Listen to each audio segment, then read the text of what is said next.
Hello everyone and welcome to this video my dear friends. तर विद्यार्थी मित्रांनो, मी Rahul नाईकोडे sir आपल्या सर्वांचं या व्हिडिओमध्ये खूप खूप स्वागत करतो. मित्रांनो, आपण गेल्या 3 ते 4 लेक्चरमध्ये सब्जेक्ट आणि व्हर्ब ॲग्रीमेंट हा जो टॉपिक आहे, जो टॉपिक परीक्षेसाठी अत्यंत महत्त्वाचा टॉपिक आहे, ज्या टॉपिकवरती प्रत्येक एक्झाममध्ये आपल्याला 100% प्रश्न विचारला जातो. मग त्यामध्ये मी मागच्याही व्हिडिओमध्ये सांगितलं आहे 2021चा जो राज्यसेवेचा पेपर झाला, या 2021च्या राज्यसेवेच्या पेपरमध्ये आपल्याला या टॉपिकवरती 5 प्रश्न विचारले होते. त्याच्यानंतर कंबाईन ग्रुप सीचा पेपर असेल 2021चा, त्याही पेपरमध्ये प्रश्न विचारला होता. कंबाईन ग्रुप बीचा पेपर असेल 2021चा, कंबाईन ग्रुप बीचा पेपर, या पेपरमध्ये सुद्धा आपल्याला या टॉपिकवरती 2 प्रश्न विचारले होते. तसेच 2020चा राज्यसेवेचा पेपर असेल, त्याही पेपरमध्ये आपल्याला या टॉपिकवरती प्रश्न विचारला होता. तोही प्रश्न आपण मागच्या व्हिडिओमध्ये घेतलेला आहे. आणि डिअर फ्रेंड्स, आणखी एक महत्त्वाची गोष्ट म्हणजे 2018चा जो कंबाईन ग्रुप बीचा पेपर झाला, या 2018च्या कंबाईन ग्रुप बीच्या पेपरमध्ये सुद्धा आपल्याला प्रश्न विचारले होते. आणि 2018च्याच कंबाईन ग्रुप सीच्या पेपरमध्ये सुद्धा आपल्याला याच्यावरती प्रश्न विचारलेले आहेत. तर मग या ठिकाणी डिअर फ्रेंड्स, मी याच्या अगोदर सांगितलं, याच्या अगोदरच्याही व्हिडिओमध्ये हा टॉपिक किती महत्त्वाचा आहे तर हे सांगितलेलं आहे. तर या टॉपिकचे बेसिक रूल्स आपण मागच्या व्हिडिओमध्ये कंप्लीट केलेले आहेत. तर आपण आत्ता या व्हिडिओमध्ये या टॉपिकचा जो महत्त्वाचा नियम आहे, तर हा महत्त्वाचा नियम आपण आजच्या या व्हिडिओमध्ये आपण हा नियम एकदम सविस्तर आपण घेणार आहोत. तसेच या नियमावरती आपला जो पॅटर्न आहे, आपण फक्त काय या ठिकाणी जे आहे तर आपण नियमच घेतो आहे असं नाही, आपण तो नियम सविस्तर घेतो आहे. प्लस त्याच नियमावरती MPSCने कशा प्रकारे आत्तापर्यंत प्रश्न विचारले आहेत तर ते प्रश्नसुद्धा आपण घेतो आहे. यामुळं होतं काय डिअर फ्रेंड्स, आपल्या कॉन्सेप्ट तर क्लिअर होतातच, परंतु विद्यार्थ्याचा कॉन्फिडन्ससुद्धा वाढतो. कारण आपल्याला ज्यावेळेस आपल्याला बोर्डवरती किंवा ज्यावेळेस आपण शिकत असताना MPSCने विचारलेले प्रश्न ज्यावेळेस समोर दिसतात, त्यावेळेस आपला कॉन्फिडन्स वाढतो आणि आपल्याला एक आयोगाची जे आहे तर प्रश्न विचारण्याची जी पद्धत आहे तर ती 100% समजते. यासाठी आपण काय करतो डिअर फ्रेंड्स, नियम पण घेतोय आणि त्या नियमासोबतच आपण जे आयोगाने विचारलेले प्रश्न आहेत तर ते प्रश्नसुद्धा आपण या ठिकाणी कव्हर करतोय. तर मित्रांनो, मग आपण आजच्या या लेक्चरमध्ये हा जो या टॉपिकचा जो महत्त्वाचा नियम आहे तर तो आपण या ठिकाणी सुरू करू. तर मग बघा, त्यापूर्वी थोडंसं बेसिक अगोदर क्लिअर करतो. मागच्या काही व्हिडिओमधलं बेसिक जे आहे तर ते एक बेसिक सांगतो. मग आपला हा सब्जेक्ट आणि व्हर्ब ॲग्रीमेंट हा जो टॉपिक आहे तर त्याचे पहिले 2 मुख्य नियम आहेत. तर पहिला नियम आहे हेल्पिंग व्हर्ब संदर्भातला आणि दुसरा नियम आहे व्हर्ब संदर्भातला. आणि पुढचे जेवढे पण नियम आपण घेणार आहोत, हे पुढचे सर्व नियम या 2 नियमावरती डिपेंड आहेत. मग पहिला नियम काय सांगतो, जर वाक्याचा कर्ता हा सिंग्युलर असेल तर येणारं हेल्पिंग व्हर्ब सुद्धा सिंग्युलर असते. आणि वाक्याचा कर्ता जर प्लुरल असेल तर येणारं हेल्पिंग व्हर्ब सुद्धा निश्चितच प्लुरल असायला पाहिजे. त्यानंतर क्रियापदासंदर्भातला जो रूल आहे, म्हणजे व्हर्ब संदर्भातला नियम आहे, तर व्हर्ब संदर्भातला नियम असा आहे, जर वाक्याचा कर्ता सिंग्युलर असेल म्हणजे सिंग्युलर सब्जेक्ट असेल तर आपण त्या क्रियापदाला SES-IS प्रत्यय वापरतो. आणि वाक्याचा कर्ता जर प्लुरल असेल तर आपण त्या क्रियापदाला SES-IS प्रत्यय वापरत नाहीत. याच्यामध्ये अपवाद आपण पाहिले, आय आणि यू हे प्रोनाऊन जे आहे तर हे प्रोनाऊन जरी एकवचनी असले तरी पण त्यापुढे येणारं जे क्रियापद आहे, या क्रियापदाला आपण कधीही SES-IS प्रत्यय आपण वापरत नाहीत. तर आपले हे बेसिक 2 नियम होते. तर आता डिअर फ्रेंड्स, आपण आजच्या या व्हिडिओमध्ये महत्त्वाचा जो नियम आहे तर हा महत्त्वाचा नियम आपण या ठिकाणी घेणार आहोत. तर बघा, हा नियम आजचा आहे. आता आपण सब्जेक्ट काय असते, व्हर्ब काय असते, हे आपलं ऑलरेडी मागच्या 3 ते 4 व्हिडिओमध्ये आपण कंप्लीट केलेलं आहे. तर आता डिअर फ्रेंड्स, आपण डायरेक्ट पुढचा जो नियम आहे तर तो पुढचा नियम आपण या ठिकाणी कव्हर करू. तर लक्ष द्या सगळेजण. यामध्ये डिअर फ्रेंड्स, आपण आता हा टॉपिक सब्जेक्ट आणि व्हर्ब ॲग्रीमेंटचं महत्त्व तर मी ऑलरेडी सांगितलं आहे. पण याच्यामध्ये होतं काय, विद्यार्थी जे आहेत तर हे नियम का महत्त्वाचे आहेत आणि आपण हे का समजून घ्यायचं आहे. कारण या ठिकाणी डिअर फ्रेंड्स, आपण ज्यावेळेस सहज पाहतो त्या प्रश्नाकडं, त्यावेळेस आपल्याला लक्षात येत नाही की नेमकं त्या वाक्याचा कर्ता कोणता आहे. आणि त्याच्यामुळं आपल्याला हे रूल्स, त्याच्यामुळं आपल्याला या सब्जेक्ट आणि व्हर्ब ॲग्रीमेंट टॉपिक जो आहे तर या टॉपिकचे जेवढे पण नियम आहेत तर ते नियम आपण त्या ठिकाणी समजून घेणं गरजेचं आहे. आणि समजून घेत असताना डिअर फ्रेंड्स, आता सध्याचा जो MPSCचा पॅटर्न आहे, या पॅटर्नमध्ये पाठांतर चालत नाही डिअर फ्रेंड्स. तुम्हाला त्या ठिकाणी जे आहे तर तो नियम समजून घ्यावा लागतं. कारण काही विद्यार्थी जे आहे तर काही विद्यार्थी मी पाहिलेला आहे, काही विद्यार्थी काय करतात, एखादा जो प्रश्न आहे तर ते विद्यार्थी पाठच करतात, म्हणजे हा प्रश्न आहे याचं उत्तर हे आहे. म्हणजे तशा प्रकारचा प्रश्न जर आला की ते त्या प्रश्नाचं उत्तर हे 2 नंबरचं ऑप्शन किंवा 3 नंबरचं ऑप्शन असते असं ते डोक्यामध्ये ठेवतात. आणि त्याच्यामध्ये डिअर फ्रेंड्स हे अशा प्रकारचा अभ्यास जो आहे तर अशा प्रकारचा अभ्यास आयोगाच्या दृष्टीने योग्य नाही. मग लक्ष द्या, जर तुम्ही पाठीमागचे क्वेश्चन पेपर जर पाहिले तर आपल्याला या ठिकाणी म्हणजे असे खूप सारे एक्झाम्पल्स मी तुम्हाला सांगू शकतोय, पण याच्यामध्ये डिअर फ्रेंड्स MPSC जे आहे तर MPSC काय करते, प्रश्न फिरवते. मग मी तुम्हाला सांगितलं आपण पहिल्या व्हिडिओमध्ये आपण हा प्रश्न घेतलेला आहे. तर याच्यामध्ये बघा 2014च्या STIच्या पेपरमध्ये जो प्रश्न विचारला होता, मग त्यांनी काय केलं, तेच वाक्य दिले होते, पण त्या पेपरमध्ये त्यांनी काय केलं डिअर फ्रेंड्स, इनकरेक्ट सेंटेन्स म्हणून विचारलं होतं आणि देतानाही वाक्य सगळे इनकरेक्ट दिले होते. तेच वाक्य त्याच्यामधले जे आहे तर 2019च्या राज्यसेवेच्या पेपरमध्ये दिले आणि वाक्य तेच दिले, त्याच्यामध्ये एक वाक्य फक्त चेंज केलं पण वाक्य तेच होते. पण 2014च्या STIला इनकरेक्ट सेंटेन्स म्हणून प्रश्न विचारला आणि 2019च्या राज्यसेवेच्या पेपरमध्ये आपल्याला खालीलपैकी कोणतं वाक्य करेक्ट आहे अशा स्वरूपातला प्रश्न विचारला आणि त्याच्यामध्ये डिअर फ्रेंड्स एक वाक्य चुकीचं दिलं, मात्र बाकीचे 2 वाक्य त्यांनी करेक्ट करून दिले होते. तर यासाठी डिअर फ्रेंड्स आपल्याला हे कॉन्सेप्ट समजून घेणं गरजेचं आहे. आणि मग कर्ता जो आहे, कर्ता या ठिकाणी एकच कर्ता दिला जात नाही, मग 2 कर्ते जे असतात तर ते 2 कर्ते काय केले जातात, जोडले जातात. 2 कर्ते काय केले जातात डिअर फ्रेंड्स, जोडलेले असतात कंजंक्शनने.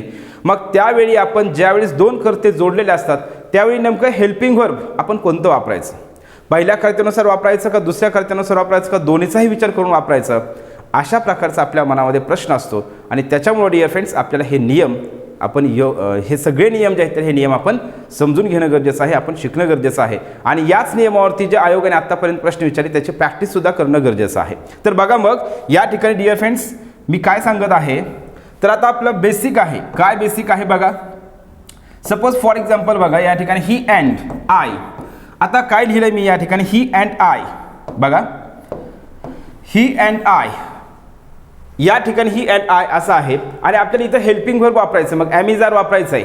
काय वापरायचं आहे, एम इज आर वापरायचं आहे. मग यामध्ये एम इज आर पैकी काय येईल, एम येईल का इज येईल का आर येईल, येणार काय या ठिकाणी. तर डिअर फ्रेंड्स बघा, मग बरेच विद्यार्थी जे आहेत तर बरेच विद्यार्थी काय करणार, हा प्रश्न खूप सोपा आहे सर, याचं उत्तर मी सांगू शकतो, याचं उत्तर एम आहे असं म्हणणार. परंतु डिअर फ्रेंड्स चुकीचं आहे, परंतु ते 100% चुकीचं आहे. याचं लक्षात ठेवायचं आहे. ही अँड आय, मग आपण काय करतोय सर, आम्ही लहानपणापासून शिकत आलोत, आय म्हणलं की आपण त्या ठिकाणी एम वापरतोय. मात्र तसं नाही डिअर फ्रेंड्स, या ठिकाणी आपल्या लक्षात ठेवायचं आहे एम जे आहे तर एम या ठिकाणी येणार नाही, तर या ठिकाणी उत्तरामध्ये काय येणार आहे, आर येणार आहे.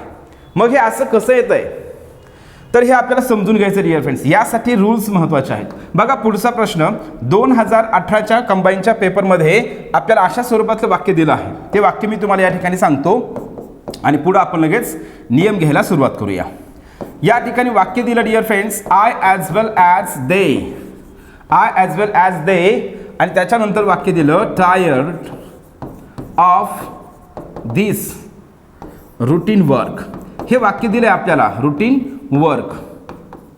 मग त्यांनी वाक्य देताना हा प्रश्न जो विचारला, हा प्रश्न विचारत असताना MPSCने काय केले, त्यांनी बरोबर म्हणजे हे वाक्य कंप्लीट केलेलं होतं. मग त्यांनी प्रश्न काय दिला होता, करेक्ट सेंटेन्स कोणतं, त्यांनी प्रश्न काय विचारला, करेक्ट सेंटेन्स कोणतं. फक्त मी याला काय करतोय, हा प्रश्न थोडा चेंज करतोय, फिल इन द ब्लँकसाठी करतोय म्हणजे तुमच्या लक्षात येईल. मग नेमकं आपण या ठिकाणी वापरायचं काय, ॲम वापरायचं, इज वापरायचं, आर वापरायचं का, या ठिकाणी जे आहे तर या ठिकाणी काय करायचं डिअर फ्रेंड्स, हॅज वापरायचं.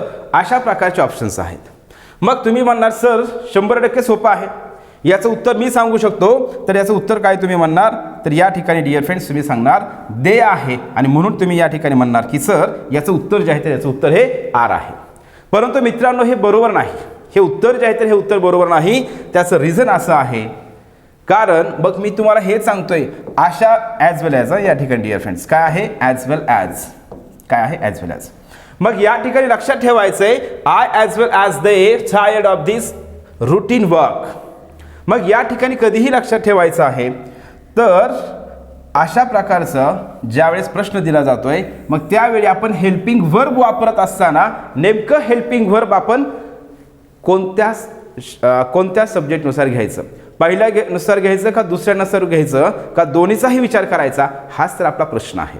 आणि यासाठी तर आपल्याला हा टॉपिक हे जे रूल्स आहेत तर हे रूल्स आपण या ठिकाणी समजून घेणं गरजेचं आहे. तर हे लक्षात ठेवायचं डिअर फ्रेंड्स. तर मग यासाठी आपल्याला हे शिकायचं आहे. तर याचं उत्तर जे आहे तर याचं उत्तर हे 100% काय आहे डिअर फ्रेंड्स, बरोबर ॲम आहे. मग तुम्ही असं म्हणत असाल आम्ही आत्तापर्यंत इंग्लिश शिकलो पण हे असं इंग्लिश शिकलो नाहीत, I as well as they am असं कसं येत आहे. परंतु डिअर फ्रेंड्स आपल्या MPSCमध्ये लक्षात ठेवायची आपले सगळे रूल्स महत्त्वाचे आहेत, ग्रामर महत्त्वाचं आहे. आणि याच्यामध्ये मग ज्यावेळी दोन कर्ते ॲज वेल ॲजने जोडलेले असतात त्यावेळी आपण हेल्पिंग वर्ब वापरत असताना पहिल्या कर्त्यानुसार हेल्पिंग वर्ब वापरतोय आणि म्हणून त्या ठिकाणी ॲम जे आहे तर ॲम हे बरोबर येत आहे. मग हे अशा प्रकारचेच रूल्स आहेत जे नियम आपल्याला या ठिकाणी कंप्लीट करायचे आहेत. मग आपण आता डायरेक्ट काय करू, या ठिकाणी जे आहे तर या ठिकाणी डिअर फ्रेंड्स नियम घ्यायला सुरुवात करू. तर बघा पहिला जो नियम आहे तर पहिला नियम म्हणजे लक्षात आला असेल तुम्हाला काय सांगायचं होतं या ठिकाणी. तर आपल्याला MPSC जे आहे ते MPSC करता देताना फक्त एकच देत नाही, जे आय असेल, वी असेल, यू असेल, राम श्याम असं देत नाही. तर आपल्याला आता MPSC करता देत असताना सब्जेक्ट जो आहे तर सब्जेक्ट हा काय केला जातोय कंजंक्शनने जोडलेला असतो. मग त्याच्यात 2 शब्द असतात, 3 शब्द असतात. तर यासाठी आपल्याला डिअर फ्रेंड्स हे समजून घ्यायचं आहे. तर बघा आपला आता या ठिकाणी पहिला नियम जो आहे तर या टॉपिकचा ज्या नियमावरती MPSCने खूप सारे प्रश्न आपल्याला विचारले आहेत तर तो नियम आपण अगोदर या ठिकाणी कंप्लीट करू. तर पहिला रूल आहे डिअर फ्रेंड्स यामध्ये, तर याच्यामध्ये लक्षात आहे ऑर म्हणजे किंवा. हे ऑर असेल, नॉर असेल, आयदर ऑर आणि neither nor, either or neither nor आणि त्याच्यानंतर not only but also, not only but also. हे असे शब्द आहेत बघा, हे 5. आता याच्यामध्ये कंजंक्शन म्हणलं की या ठिकाणी तुम्हाला हे शब्द लक्षात ठेवायचे आहेत. कोणत्या शब्दाचा नियम कशा संदर्भातला आहे तर तो आपल्याला या ठिकाणी लक्षात ठेवायचा आहे. मग ऑर असेल, या ठिकाणी लक्षात द्या, ऑर असेल, नॉर असेल, आयदर ऑर असेल, नायदर नॉर असेल, नॉट ओनली बट ऑल्सो असेल. ज्यावेळी दोन कर्ते, मग ते सिंग्युलर असू द्या किंवा प्लुरल असू द्या, ज्यावेळी दोन कर्ते or, nor, either or, neither nor, not only but ऑल्सोने जोडलेले असतील त्यावेळी आपण हेल्पिंग व्हर्ब वापरत असताना हेल्पिंग व्हर्ब किंवा व्हर्ब जे आहे तर हेल्पिंग व्हर्ब किंवा व्हर्ब हे दुसऱ्या कर्त्यानुसार आपण वापरतोय हे आपल्याला लक्षात ठेवायचं आहे. बघा पुन्हा एकदा मी सांगतो, ज्यावेळी दोन कर्ते, मग ते दोन कर्ते हे सिंग्युलर असू द्या किंवा प्लुरल असू द्या, कर्ता कोणताही असेल, पण ज्यावेळी दोन कर्ते हे या कंजंक्शनने जोडलेले असतात त्यावेळी आपल्याला हेल्पिंग व्हर्ब किंवा व्हर्ब जे आहे तर हेल्पिंग व्हर्ब किंवा व्हर्ब हे दुसऱ्या कर्त्यानुसार आपण वापरतोय हे आपल्याला याच्यामध्ये लक्षात ठेवायचं आहे. तर हा आपला या ठिकाणी नियम आहे. मग आपण लगेच एक्झाम्पल्स या ठिकाणी घेऊ समजण्यासाठी. मी अगोदर या ठिकाणी जे आहे तर आपल्याला हे कॉन्सेप्ट समजावी यासाठी मी अगोदर या एक्झाम्पल्स काही घेतोय आणि त्याच्या म्हणजे मी स्वतः एक्झाम्पल या ठिकाणी लिहितोय आणि त्याच्यानंतर डिअर फ्रेंड्स म्हणजे मी सुरुवातीला लक्ष द्या, आपण असे काही एक्झाम्पल्स हा नियम समजण्यासाठी आपण काही एक्झाम्पल्स घेऊ आणि त्याच्यानंतर मग यावरतीच MPSCने जे एक प्रश्न विचारले आहेत किंवा जे वाक्य दिलेले आहेत विचारलेले आहेत ते वाक्य आपण त्या ठिकाणी घेऊ. बघा ऑर जे आहे तर ऑर म्हणजेच किंवा, नॉर म्हणजेच याच्यामध्ये जसं नायदर नॉर आहे तेच, हेही नाही आणि तेही नाही, आयदर ऑर म्हणजेच हे किंवा ते, नॉट ओनली बट ऑल्सो म्हणजेच हेच नाही तर ते सुद्धा, असा या शब्दांचा अर्थ होतो मराठीमध्ये. मग लक्ष द्या, अगोदर आपण हे समजून घेऊ. आयदर रवी और श्याम, आयदर रवी और श्याम. मग या ठिकाणी डिअर फ्रेंड समजून घ्या तुम्ही, आयदर रवी और श्याम. मग नियम काय सांगतोय, जर दोन कर्ते या either or, neither nor, not only but ऑल्सोने जोडले असतील तर त्यावेळी आपण हेल्पिंग व्हर्ब वापरताना आपण दुसऱ्या कर्त्यानुसार हेल्पिंग व्हर्ब वापरतोय. मग याच्यामध्ये आपल्याला अगोदर हे पहिलं समजून घेऊ की नेमकं याच्यामध्ये कर्ता जो आहे तर कर्ता हा पहिला कोणता आहे आणि दुसरा कर्ता कोणता आहे हे समजून घेऊ. मग यामध्ये डिअर फ्रेंड्स रवी जे आहे तर रवी आणि श्याम हे दोन कर्ते आहेत, हे जोडलेले कशाने आहेत, आयदर ऑरने जोडलेले आहेत. मग या ठिकाणी तुम्हाला लक्षात ठेवायचं आहे, रवी जो आहे तर रवी हा काय झाला, पहिला कर्ता झाला, पहिला कर्ता आहे आणि श्याम जो आहे तर श्याम हा दुसरा कर्ता आहे. मग हे दोन कर्ते जोडलेले आहेत आयदर ऑरने. मग ज्यावेळेस दोन कर्ते आयदर ऑरने जोडले जातात त्यावेळेस पहिल्या कर्त्याचा विचार करायचा नाही.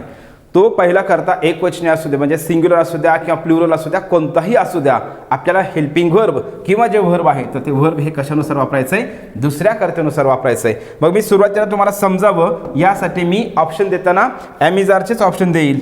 मग एकदा हे तुम्हाला कॉन्सेप्ट समजले की नंतर तुम्हाला आपण पाठीमागच्या व्हिडिओमध्ये तर ऑलरेडी घेतलेलं आहे सिंग्युलर हेल्पिंग व्हर्ब कोणतं, प्लुरल हेल्पिंग व्हर्ब कोणतं, त्याच्यानुसार तुम्ही उत्तर देऊ शकता. फक्त अगोदर कॉन्सेप्ट समजावी यासाठी आपण प्रॅक्टिस करताना थोडं आपण ॲमिजारचीच प्रॅक्टिस करू. म्हणजे एकदा हे लक्षात आलं की नंतर आपले पुढचे कुठलेही नियम असू द्या मग त्याच्यामध्ये आपण बरोबर हेल्पिंग व्हर्ब किंवा व्हर्ब त्या ठिकाणी योग्य ते हेल्पिंग व्हर्ब किंवा व्हर्ब वापरू शकतोय. मग श्याम, मग दुसरा कर्ता कोण आहे, श्याम. मग श्यामसाठी आपण काय वापरतोय, या ठिकाणी लक्षात ठेवायचं इज वापरतोय.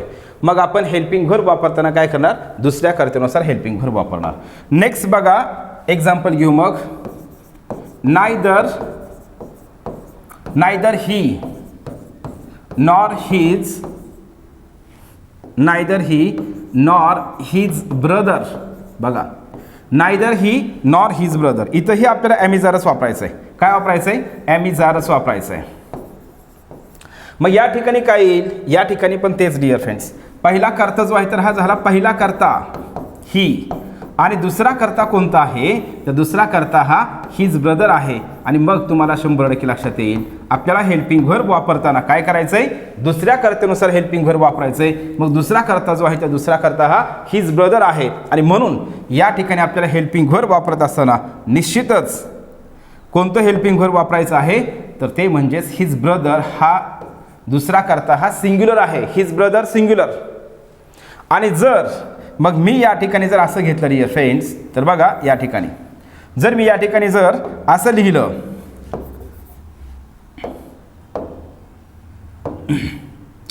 neither he nor his brothers. मग या ठिकाणी आता दुसरा कर्ता जो आहे तर हा झाला पहिला कर्ता, हा आपला आहे पहिला कर्ता आणि हिज ब्रदर्स आहे दुसरा कर्ता. आणि आता आणखी एक गोष्ट लक्ष द्या, हिज ब्रदर म्हणजे सिंग्युलर झालं पण हिज ब्रदर्स हे प्लुरल आहे. आणि म्हणून या ठिकाणी हिज ब्रदर्स हे प्लुरल असल्यामुळं हेल्पिंग व्हर्ब तुम्हाला वापरायचं आहे. तर हेल्पिंग व्हर्ब हे काय वापरणार आहेत आपण, हेल्पिंग व्हर्ब हे dear friends plural helping verb वापरणार आहेत, ते पण आर. मग ॲमिजार मध्ये आपण काय वापरतोय, आर वापरतोय. मग तुम्ही असं म्हणत असाल सारखं ॲमिजारच असते का, नाही. मग त्याच्यामध्ये ॲमिजार येऊ शकते, वॉजवर येऊ शकते, हॅव हॅज येऊ शकते, आपल्या हे बाकीचे पण हेल्पिंग व्हर्ब येऊ शकतात. फक्त एक कॉन्सेप्ट समजावी यासाठी मी अगोदर हे ॲमिजारची प्रॅक्टिस घेतली. मग जर समजा वॉज वेअर आपल्याला वापरायचं असेल तर पहिल्या वाक्यामध्ये निश्चितच काय येईल, वॉज येईल. दुसऱ्या वाक्यामध्ये काय येईल, वर येईल, म्हणजेच वेअर येईल. हे तुम्हाला लक्षात ठेवायचं आहे. त्याच्यानंतर नेक्स्ट बघा not only she but also her sisters. या ठिकाणी तुम्हाला आता वापरायचं आहे वॉज आणि वेअर. मग वॉज वेअर मध्ये आपल्याला तर माहिती आहे वॉज हे एकासाठी असते आणि वेअर हे अनेकांसाठी असते. आपलं हे झालंय पाठीमागच्या लेक्चरमध्ये. मग दुसरा कर्ता लक्ष द्या, आता मी या ठिकाणी डायरेक्ट सांगतोय हर सिस्टर्स. हा दुसरा कर्ता जो आहे तो दुसरा कर्ता हा काय आहे डिअर फ्रेंड्स, या ठिकाणी हर सिस्टर्स आहे आणि शी हे या ठिकाणी पहिला कर्ता झाला. मग हेल्पिंग व्हर्ब आपण काय करतोय, दुसऱ्या कर्त्यानुसार वापरतोय. दुसरा कर्ता हा अनेक वचनी आहे आणि म्हणून हेल्पिंग व्हर्ब येताना काय येणार, प्लुरल हेल्पिंग व्हर्ब येणार. आणि त्याच्यामध्ये प्लुरल हेल्पिंग व्हर्ब कोणता आहे, वेअर हे प्लुरल हेल्पिंग व्हर्ब आहे आणि म्हणून या ठिकाणी याचं उत्तर आहे डिअर फ्रेंड्स वेअर. जर या ठिकाणी असं असतं not only she but also her sister असतं तर त्या ठिकाणी हेल्पिंग व्हर्ब वॉज आलं असतं. मग हा बेसिक डिअर फ्रेंड्स एकदम सिंपल नियम आहे. हा नियम आपल्याला या ठिकाणी लक्षात ठेवायचा सगळ्यांना. तर बघा हे अशा प्रकारे हे झाला आपला पहिला नियम. मग याच नियमावरती जर तुम्हाला या ठिकाणी प्रश्न एमपीएससी कसे विचारले तर ते तर आपण घेऊ, पण त्याच्यामध्ये आणखी एक लक्ष द्या, एक सिंपल याच्यामध्ये नियम एक घ्यायचा आहे. जो नियम परीक्षेसाठी एवढा महत्त्वाचा आहे की त्याच्यामध्ये बरेच विद्यार्थी जे आहेत 100% गोंधळतात, म्हणजे गोंधळतातच. आणि हा या नियमावरती प्रश्न एमपीएससी विचारलेला आहे. पूर्वी तलाठीची ऑफलाईन परीक्षा व्हायची तर या तलाठीच्या ऑफलाईन परीक्षेमधले जर तुम्ही क्वेश्चन पेपर जर पाहिले तर ते जे वाक्य आहे जे एमपीएससीने विचारलेलं वाक्य आहे एका पेपरमध्ये, तेच वाक्य तलाठीच्या पेपरमध्ये कितीतरी पेपरमध्ये मी पाहिलेलं आहे. मग आपण तो पण नियम या ठिकाणी लगेच क्लिअर करू, म्हणजे तुमच्याही लक्षात येईल. तर बघा डिअर फ्रेंड्स, या ठिकाणी काय आहे आपल्याला अगोदर इथं बेस आणखी एक हा खूप महत्त्वाचा नियम आहे, तर तो समजून घ्यायचा आहे. Neither nor. काय? Neither nor. मी तुम्हाला अगोदर सांगतो की प्रश्न बघा MPSCने कसा विचारला आहे ते मी तुम्हाला दाखवतो, तर लक्ष द्या. या ठिकाणी हा जो प्रश्न आहे डिअर फ्रेंड्स, हा प्रश्न विचारला आहे PSI STI ASO 2018ला. Find out the correct option. वाक्य दिलेलं आहे both Raman and पुष्करण were not present there. दुसरं आहे वाक्य neither Raman nor Pushkaran was present there. आणि मग या ठिकाणी प्रश्न असा विचारा ह्यातलं कोणतं वाक्य बरोबर आहे, आपल्याला हा प्रश्न या ठिकाणी विचारला आहे. आणि अशाच प्रकारचं वाक्य जे आहे ते मी दाखवतो खाली नंतर आणखी. तर हे जे वाक्य दाखवतो तुम्हाला डिपार्टमेंटल STI 2012 आणि असिस्टंट 2012 या पेपरमध्ये हे जे वाक्य आहे, तर हेच वाक्य तलाठी ऑफलाईन परीक्षा 2011 पासून ते 2016 पर्यंत जी होत होती त्या पेपरमध्ये हेच वाक्य किती वेळेस तरी, म्हणजे हाच प्रश्न सेम प्रश्न किती वेळेस तरी विचारलेला आहे. मग हा असा जो प्रश्न आहे, तर या प्रश्नाचं उत्तर नेमकं कोणतं बरोबर आहे आणि याचा उत्तर देत असताना आपल्याला कोणत्या गोष्टीचा विचार या ठिकाणी करायचा आहे, तर हे तुम्हाला या ठिकाणी लक्षात ठेवायचं आहे. मग बघा कोणतं उत्तर येईल, तर तुम्ही अगोदर मला या ठिकाणी सांगा या ठिकाणी उत्तर काय येईल या प्रश्नाचं. या प्रश्नाचं उत्तर काय येईल आणि याही प्रश्नाचं उत्तर काय येईल. ठीक आहे, तर आता आपण काय करू डिअर फ्रेंड्स, मग मी हा नियम तुम्हाला या ठिकाणी सांगतो. तर यासाठी तुम्हाला हा नियम माहीत असणं गरजेचं आहे. मग नायदर नॉर लक्षात ठेवायचं आहे. नायदर नॉर असू द्या किंवा फक्त नायदर असू द्या, आपल्याला इथं MPSCला सगळ्या गोष्टी ज्या आहेत आपल्याला जे नियम आहेत ते नियम परफेक्ट माहीत असणं गरजेचं आहे. आणि अपवाद, आता विशेष म्हणजे महत्त्वाचं काय आहे, अपवादसुद्धा महत्त्वाचे असतात. आपण फक्त नियम करतोय पण त्याचे अपवाद काय आहेत, तर ते आपण अपवाद पण त्या ठिकाणी अभ्यासणं गरजेचं आहे. नायदर नॉर आणि नायदर. आणि त्याच्यानंतर नेक्स्ट बघा बोथ अँड आणि बोथ. आता बोथ हा शब्द लक्ष द्या, आपण जे आत्ता शब्द घेतले होते ना, or nor either or neither nor not only but also, हे 5 शब्द वेगळे आहेत, हे 5 कंजंक्शन्स वेगळे आहेत. त्यांचा नियम आहे दुसऱ्या कर्त्यानुसार हेल्पिंग व्हर्ब वापरतोय. मात्र हे जे बोथ असेल आणि बोथ अँड असेल, तर मला या ठिकाणी सांगायचं आहे डिअर फ्रेंड्स याचा नियम वेगळा आहे पण तुम्ही सहज ओळखू शकता. आता बोथ अँडचा अर्थ काय होतोय सांगा. बोथ अँड म्हणजेच काय, दोन्ही. आणि बोथ म्हणजेच दोन्ही, याचा अर्थ होतोय दोन्ही. ठीक आहे, मग दोन्ही म्हणल्याच्या नंतर आपल्याला हेल्पिंग व्हर्ब, आपल्याला एवढं तर समजतंय हेल्पिंग व्हर्ब याच्यासोबत काय करायचं आहे, प्लुरल हेल्पिंग व्हर्ब वापरायचं आहे. प्लुरल हेल्पिंग व्हर्ब वापरायचं आहे. तर MPSC काय करते, एक वाक्य नायदरचं देते, म्हणजे नायदर नॉर किंवा नायदरचं देते, आणि दुसरं वाक्य बोथ अँड किंवा बोथचं वाक्य देते. म्हणजे याच्यामध्ये एक वाक्य या नायदरच्या कॉन्सेप्टचं असतंय आणि दुसरं वाक्य बोथ अँडच्या नियमाचं असतंय. मग त्याच्यामध्ये कोणतं वाक्य राईट आहे किंवा कोणतं वाक्य रॉंग आहे असा प्रश्न जर विचारला तर त्याचं उत्तर आपण कशावर ठरवायचं आहे, यासाठी तुम्हाला हा नियम माहीत असणं गरजेचं आहे. मग लक्ष द्या, नायदर नॉर जे आहे तर नायदर नॉर हे सुद्धा आपण काय करतोय, एक बेसिक तुम्हाला समजून घ्यायचं आहे. हे सुद्धा आपण दोनसाठी, याच्यामधून काय दोन व्यक्तींचाच उल्लेख आपण करतोय. नायदर म्हणजेच दोनसाठी आपण वापरतोय. आणि बोथ अँड सुद्धा आपण काय करतोय, दोनसाठीच वापरतोय. इथंच मेन कन्फ्युजन होत आहे. पण याच्या पुढं आता मी जे सांगतोय ते खूप महत्त्वाचं आहे. तर महत्त्वाचं बघा काय आहे, नायदर नॉर जे आहे तर हे दोनसाठीच वापरते, म्हणजे याच्यामधून दोन व्यक्तींचाच उल्लेख होतोय. मात्र नायदर हा जो शब्द आहे, नायदर नॉर किंवा नायदर, ज्यावेळेस हे अशा प्रकारचं वाक्य दिलं जातंय त्यावेळेस लक्षात ठेवायचं आहे नायदर असेल किंवा नायदर नॉर असेल हे आपण काय करतोय. आता हा शब्दच काय आहे डिअर फ्रेंड्स, नायदर किंवा नायदर नॉर. नायदर किंवा नायदर नॉर हा शब्द काय निगेटिव्ह आहे, नकारार्थी आहे. म्हणजे नायदर किंवा नायदर नॉर हे निगेटिव्ह आहे आणि हे आपण नकारार्थी वापरतोय. आणि बोथ अँड किंवा बोथ हे जे दोनसाठीच आपण वापरतोय, मात्र हे पॉझिटिव्ह आहे, हे होकारार्थी आहे, हे तुम्हाला इथं लक्षात ठेवायचं. मग झालं हे. मग एवढ्यावरती उत्तर येते का नाही. आता मी जो पुढचा नियम सांगतोय तो महत्त्वाचा आहे. मग पुढचा नियम काय आहे, नायदर किंवा नायदर नॉर हे आपण नकारार्थी वापरतोय, दोनसाठीच वापरतोय. बोथ किंवा बोथ अँड हे सुद्धा आपण दोनसाठीच वापरतोय, पण हे पॉझिटिव्ह वापरतोय. मग याच्यामध्ये लक्षात ठेवायचं आहे बोथ आणि बोथ अँड हे कधीही निगेटिव्ह वापरलं जात नाही, नकारार्थी वापरलं जात नाही. आणि हाच नियम माहीत जर असेल तर आपण एका सेकंदामध्ये आपण या प्रश्नाचं दोन्ही प्रश्नाचं उत्तर कॉन्फिडंटली आपण त्या ठिकाणी देऊ शकतोय. मग काय सांगितलं बघा, या ठिकाणी मी तुम्हाला सांगतो बघा, neither Raj nor Shyam, neither Raj nor Shyam is, मी छोटं वाक्य घेतो या ठिकाणी समजावं यासाठी, इज हॅपी. आणि या ठिकाणी बघा, both Raj and Shyam are not happy.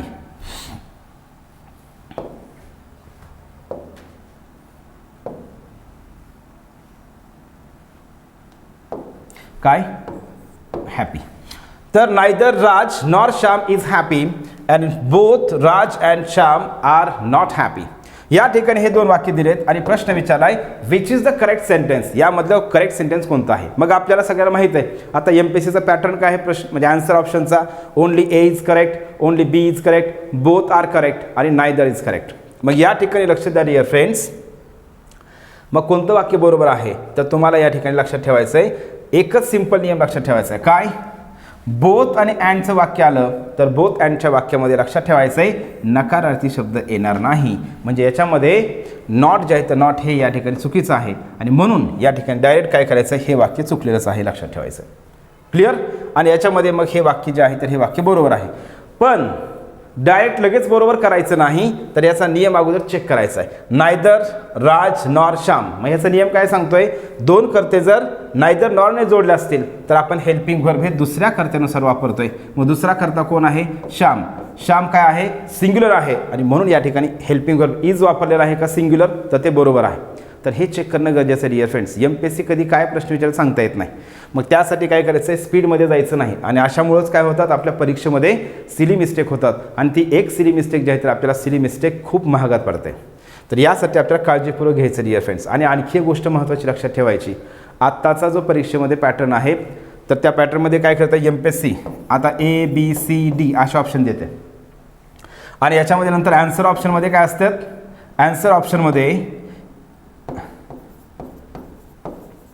ऑप्शनमध्ये काय केलं जातं लक्ष द्या, हे पण बऱ्याच विद्यार्थ्यांचा प्रॉब्लेम होत आहे सध्या. 1 नंबरचा ऑप्शन, मग त्या ठिकाणी काय करते, ओनली डी. सुरुवातीला काय असते, ओनली डी. मग आपल्या डोक्यात सेट काय झालेलं आहे, सुरुवातीच्या ऑप्शनमध्ये ए असते, दुसऱ्या ऑप्शनला बी असते, तिसऱ्या ऑप्शनला सी असते, असं होत नाही. मग MPSC काय करत आहे आता सध्या पहिल्या ऑप्शनमध्येच ओनली डी इज करेक्ट असं सांगते. म्हणजे याचं नाही सांगत मी, जनरल सांगायला लागलोय. मग विद्यार्थी काय करतात, इथं ए बरोबर आहे हे काढतात, परंतु टिक करताना काय करतात, मग ते इकडे न पाहता डायरेक्ट काय करतात, गोल करताना 1 नंबरच गोल करतात, जे की त्या ठिकाणी आपण चेक केलं पाहिजे, पाहिलं पाहिजे ए बरोबर आहे, पण हे ए जे आहे तर ए या 4 ऑप्शनपैकी नेमकं कुठं आहे तर हे पाहणं गरजेचं आहे. तर डिअर फ्रेंड्स, हा आपल्याला प्रश्न समजला असेल तर आपण आता लगेच मग जो MPSCने जो प्रश्न आपल्याला विचारला आहे तर तो प्रश्न आपण या ठिकाणी घेऊ. मग लक्ष द्या, तर हा प्रश्न या ठिकाणी बघा. मग आता तुम्ही एका सेकंदामध्ये उत्तर सांगू शकता. काय म्हणतोय मी, एका सेकंदामध्ये उत्तर सांगू शकताय. पहिलं वाक्य बरोबर आहे का, तर पहिलं वाक्य जे आहे तर पहिलं वाक्य हे 100% चुकलेलं आहे. पहिलं वाक्य चुकलेलं आहे. मग डिअर फ्रेंड्स, यामध्ये आणखी एक गोष्ट सांगायची. काय सांगायचं आहे बघा, आता तुम्ही जर वाक्याचा अर्थ काढत बसलात तर या वाक्याचा जो अर्थ आहे तर या वाक्याचा अर्थ सेम होणार आहे. म्हणजे ह्या दोन्हीचाही अर्थ आपल्याला तुम्हाला बरोबर वाटतोय, वाक्याचा मिनिंग बरोबर असणार आहे. म्हणजे वाक्याचा अर्थ काय, both Raman and Pushkaran were not present there. म्हणजे दोघंही रमन आणि पुष्करण तिथं उपस्थित नव्हते. आणि neither Raman nor Pushkaran was present there. म्हणजे रमनही तिथं उपस्थित नव्हता आणि पुष्करणही तिथं उपस्थित नव्हता. हा वाक्याचा अर्थ तुम्हाला त्या ठिकाणी बरोबर लागतोय, पण इथं मिनिंगनुसार नाही, इथं ग्रामरची कॉन्सेप्ट आहे. आणि ग्रामरची कॉन्सेप्ट काय आहे, बोथ अँड सोबत काय करायचं नाही, निगेटिव्ह शब्द वापरायचा नाही. आणि म्हणून या ठिकाणी हे जे वाक्य आहे तर हे वाक्य चुकलेलं आहे आणि या ठिकाणी डिअर फ्रेंड्स हे वाक्य या ठिकाणी बरोबर आहे. ठीक आहे. त्याच्यानंतर नेक्स्ट बघा, मग पुढचा प्रश्न आपण या ठिकाणी बघू. या ठिकाणी बघा, तर बघा डिअर फ्रेंड्स, इथंही तेच आहे. मग आता तुम्ही सांगा, both did not go and neither went. मग तुम्ही इथं सिम्पल लगेच सांगू शकता सर या ठिकाणी काय नॉट वापरले. बाकीचं तुम्हाला अर्थ वगैरे लावायची गरज नाही, डायरेक्ट हे वाक्य चुकलेलं आहे. अँड नायदर वेंट, दोघेही गेले नाहीत, हे वाक्य बरोबर आहे. आता या ठिकाणी काय केलं आहे, डायरेक्ट क्रियापदाचं सेकंड फॉर्म त्या ठिकाणी वापरलेलं आहे. इथं नायदर हा शब्द नकारार्थी आहे, मग त्याच्यामध्ये अजून नॉट येणार नाही. आणि प्रश्न आपल्याला काय विचार आहे, करेक्टच विचारला ना. यस, करेक्ट विचारला आहे, म्हणून याचं उत्तर जे आहे याचं उत्तर काय झालं, ओनली बी, हे या ठिकाणी बरोबर आहे. तर हे अशा प्रकारे डिअर फ्रेंड्स काय करायचं तुम्हाला लक्षात ठेवायचं आहे. तर हे समजून घ्या चांगल्या प्रकारे. आणि आपल्याला यावरती आयदर ऑर असेल नायदर नॉर असेल तर यावरती MPSCने खूप सारे आपल्याला प्रश्न विचारले आहेत. तर ते आपण प्रश्न या ठिकाणी मग मी तुम्हाला दाखवतो, म्हणजे लक्षात येईल तुम्हाला. बघा हा जो प्रश्न आहे, यस, हा जो प्रश्न आहे dear friends, which one of the given options is correct about the given sentence. हे जे वाक्य दिलं आहे तर या वाक्यसंदर्भातला कोणतं ऑप्शन या ठिकाणी बरोबर आहे. हे जे वाक्य दिलं आहे तर या वाक्यसंदर्भातलं कोणतं ऑप्शन या ठिकाणी बरोबर आहे, असा आपला प्रश्न या ठिकाणी विचारला आहे. मग कोणतं असेल सांगा बरं, which one of the given options. मग वाक्य काय दिलं आहे, either she or they have to attend the meeting. Either she or they have to attend the meeting. मग तुम्हाला इथं अगोदर लक्ष द्या डिअर फ्रेंड्स, आणखी एक लक्ष द्या. 2020चा जो राज्यसेवेचा पेपर झाला, या पेपरमध्ये आपल्याला एक सिंपल प्रश्न असा विचारलेला आहे. तो प्रश्न असं लक्ष द्या, करेक्ट सेंटेन्स कोणतं आहे, असे 4 वाक्य दिले होते. मग तुम्हाला या ठिकाणी जे आहे तर या ठिकाणी कुठल्या शब्दासोबत कोणतं, म्हणजे जे पेअर वर्ड्स असतात, पेअरिंग वर्ड्स, तर हे पेअर वर्ड्स तुम्हाला त्या ठिकाणी लक्षात ठेवायचे. पेअर वर्ड्स म्हणजेच काय, नॉट ओनली म्हणलं की त्याच्यासोबत बट ऑल्सो येत आहे, आयदर म्हणलं की त्याच्यासोबत ऑर येत आहे, नायदर म्हणलं की त्याच्यासोबत नॉर येत आहे. आपण नंतर ते कंजंक्शन्स घेणार आहोत, त्याला आपण म्हणतो को रिलेटिव्ह कंजंक्शन्स. पण हे तुम्ही सिंपल लक्षात ठेवा, आयदरसोबत ऑरच येणार, नायदरसोबत नॉर येणार, नॉट ओनलीसोबत बट ऑल्सो येणार, त्याच्यानंतर बोथसोबत अँड येणार. हे आपल्याला याच्यामध्ये लक्षात ठेवायचं आहे. मग त्या पेपरमध्ये 2020च्या राज्यसेवेच्या पेपरमध्ये त्यांनी बोथचं वाक्य दिलं, पण त्या ठिकाणी अँडच्या ऐवजी ॲज वेल ॲज दिलं होतं. मग ते वाक्य सहज आपल्या लक्षात येते की ते चुकीचं आहे. पण कधी तुम्हाला लक्षात येणार आहे, ज्यावेळेस तुमचा नियम परफेक्ट असेल त्यावेळी. मग तुम्ही हे लक्षात ठेवायचं आहे. बघा आयदर शी ऑर दे, या ठिकाणी आयदर ऑरचा हा नियम आहे. 2 कर्ते आयदर ऑरने जोडले आहेत. पहिला कर्ता शी आहे, दुसरा कर्ता दे आहे. तर या ठिकाणी डिअर फ्रेंड्स दुसरा कर्ता हा दे. मग आपण हेल्पिंग व्हर्ब कशानुसार वापरतोय, दुसऱ्या कर्त्यानुसार हेल्पिंग व्हर्ब वापरतोय. मग दुसरा कर्ता कोण आहे, दे आहे. आणि म्हणून या ठिकाणी देसाठी आपण हॅव वापरतो का हॅज वापरतोय, तर हॅज आणि हॅवमध्ये हॅज हे सिंग्युलर हेल्पिंग व्हर्ब आहे आणि हॅव हे प्लुरल हेल्पिंग व्हर्ब आहे. मग हॅज जे आहे तर हॅज लक्षात ठेवायचं तुम्हाला, हॅज हे आपण काय करतो सिंग्युलर वापरतो आणि हॅव प्लुरल वापरतो. मग दे हा प्लुरल करता आहे, त्याच्यामुळे हॅव या ठिकाणी बरोबर आहे का, तर यस, त्या ठिकाणी हॅव जे आहे तर हॅव हे बरोबर आहे, कारण त्या ठिकाणी हॅव हे आहे प्लुरल हेल्पिंग व्हर्ब. काय आहे, प्लुरल हेल्पिंग व्हर्ब आहे. मग ऑप्शन काय दिलेत, दिलेलं वाक्य, ह्या दिलेल्या वाक्याबद्दलचे जे खाली ऑप्शन आहेत तर ते कोणतंच ऑप्शन बरोबर आहे. मग या ठिकाणी राईट म्हणते, राईट म्हणजेच काय, दिलेलं वाक्य राईट आहे असं त्याचा अर्थ होतोय. दुसरा ऑप्शन आहे रॉंग, म्हणजे ते असं म्हणतात दिलेलं वाक्य हे रॉंग आहे. तिसरा ऑप्शन काय आहे, वाक्यामध्ये जे दे आहे तर दे हे चुकीचं वापरलं आहे, दे हे चुकीचं वापरलं आहे. तर या ठिकाणी लक्षात द्या, जर आपण समजा दे हे चुकीचं म्हटलं तर त्याचं जर दे हे चुकीचं आहे असं जर आपण या ठिकाणी म्हटलं तर त्याचं जर समजा बघा दे जर चुकीचं असेल, समजा आपण दे हे चुकीचं आहे असं म्हटलं, मग याचा ऑप्शन जर हे येत असेल, दे जर चुकीचं असेल तर मग दिलेलं वाक्यच काय आहे, रॉंग आहे. मग याचे उत्तर काय येतात, हे पण येतात, 2 येतात. मग हे सिंपल लक्षात ठेवायचं आहे. आणि त्याच्यानंतर नेक्स्ट बघा verb, verb have should be has, हॅवच्या ऐवजी तिथं हॅज पाहिजे होतं. मग आपण हॅवच्या ऐवजी जर इथं हॅज केलं तर देसाठी आपण हॅज वापरतोय का, नाही वापरत.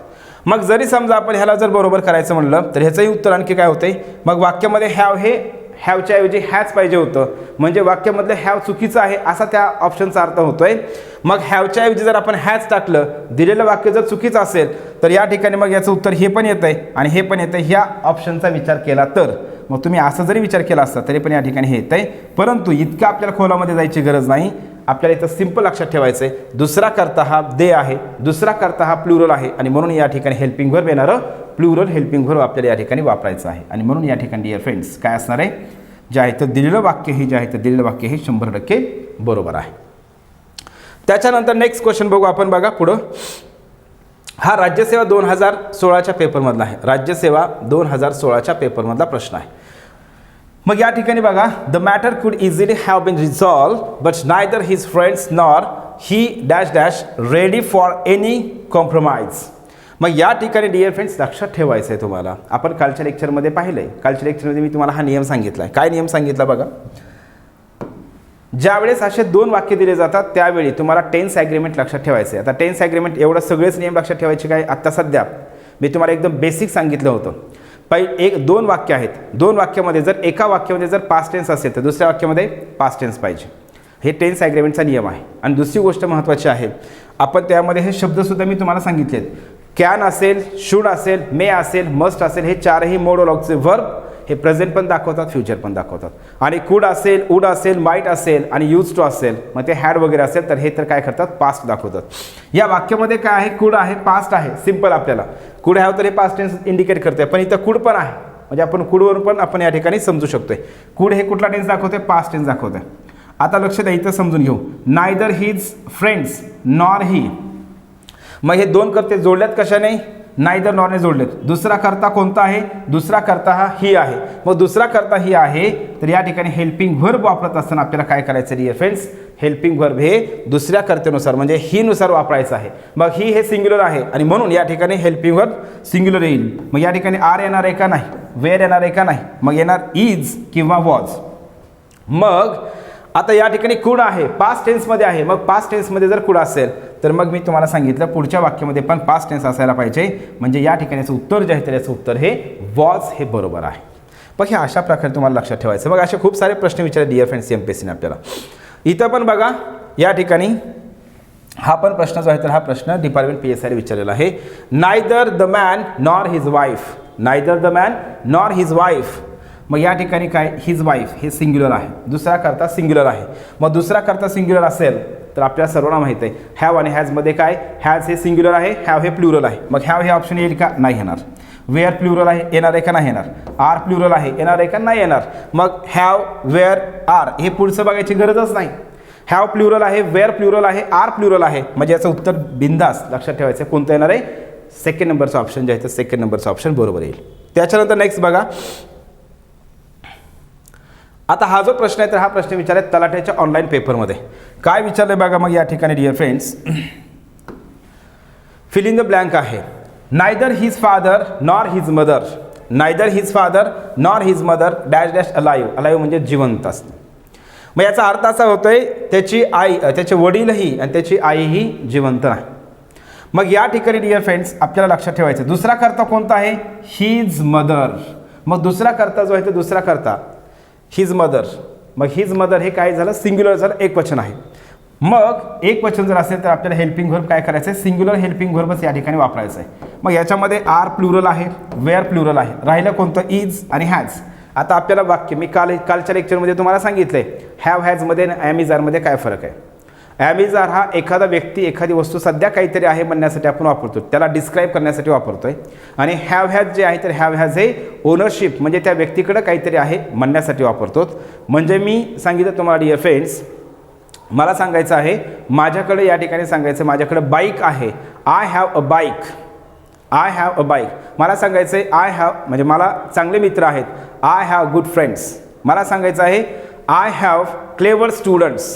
तर हे लक्षात ठेवा डिअर फ्रेंड्स. मग या ठिकाणी हॅव आणि हॅज. मग अलाइव्ह आहे म्हणजे जिवंत आहे, मग ती व्यक्ती काहीतरी आहे असं म्हणायचं. यासाठी आपण काय करतोय मग ॲमिजार वापरणार, म्हणून या ठिकाणी इज बरोबर आहे. हॅज जे आहे तर हॅज या ठिकाणी बरोबर येत नाही.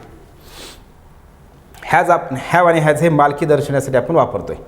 त्याच्यानंतर नेक्स्ट बघा डिपार्टमेंट PSIच्या पेपरमधला प्रश्न आहे हा. नायदर ही नॉर,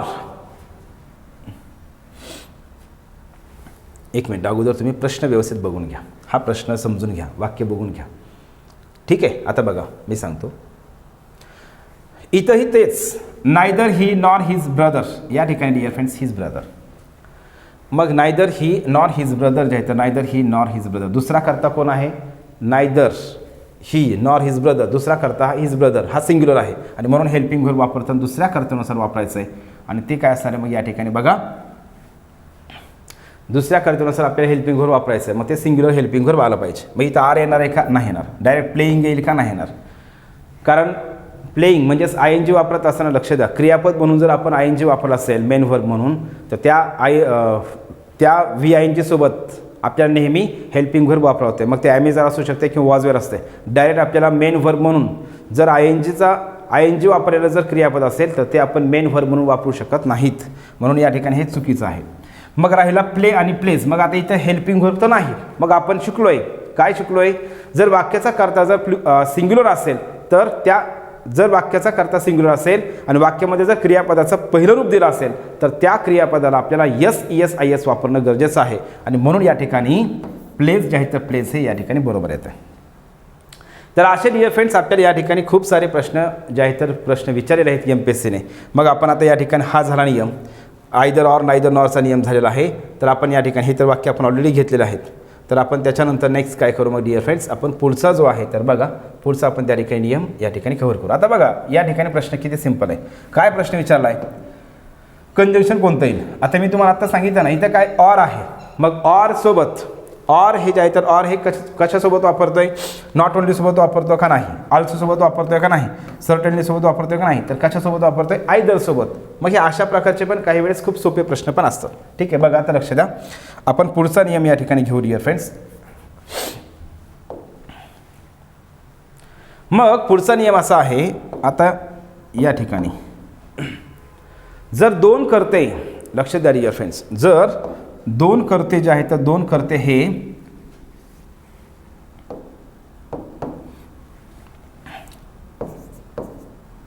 दोन कर्ते as well as, with, along with, जर दोन कर्ते as well as, with, along with, together with, त्याच्यानंतर अकंपनीड बाय, अकंपनीड बाय, त्याच्यानंतर इन ॲडिशन टू, हे शब्द तुम्हाला लक्षात ठेवावे लागतात हां, इन ॲडिशन टू. त्याच्यानंतर नेक्स्ट आहे dear friends like, unlike, next आहे बिसाइड्स. लक्ष द्या, जर दोन कर्ते as well as, with, along with, together with, accompanied by, in addition to, like, unlike, besides किंवा त्याच्यामध्ये काय असणार आहे, नो लेस दॅन,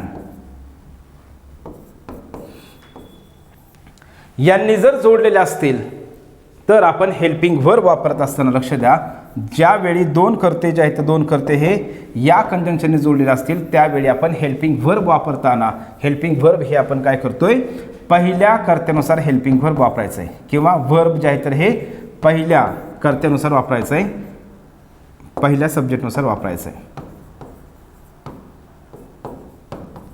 मग हेल्पिंग व्हर्ब काय करायचं आपल्याला, पहिल्या कर्त्यानुसार वापरायचे. जर दोन कर्ते या कंजंक्शनने जोडले असतील तर हेल्पिंग व्हर्ब वापरताना आपण पहिल्या कर्त्यानुसार आपण हेल्पिंग व्हर्ब वापरतोय, दुसऱ्या कर्त्यानुसार हेल्पिंग व्हर्ब वापरत नाहीत.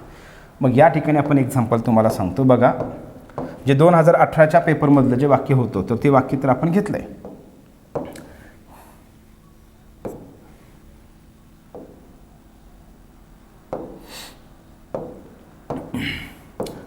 I as well as they. आता आपण अगोदर फक्त काय करू, अशा प्रकारे वाक्य पूर्ण घेण्यापेक्षा अगोदर हे नियम समजून घेऊ. I as well as they, या ठिकाणी हे I as well as they आहे. मग याच्यामध्ये आणखी पुन्हा एकदा थोडंसं बेसिक सांगतो. यामध्ये दोन कर्ते आहेत, कोणते कोणते आहेत, पहिला आहे I आणि दुसरं आहे they. मग I जे आहे तर I हे काय आहे डिअर फ्रेंड्स, I जे आहे तर I हे पहिला कर्ता झाला, म्हणजे फर्स्ट सब्जेक्ट झाला हा पहिला कर्ता, आणि दे जे आहे तर दे हा दुसरा कर्ता आहे. दे हा काय आहे, दुसरा कर्ता आहे. मग आय पहिला सब्जेक्ट आहे आणि दे दुसरा सब्जेक्ट आहे. पण हे जोडलेत कशाने, as well ॲजने.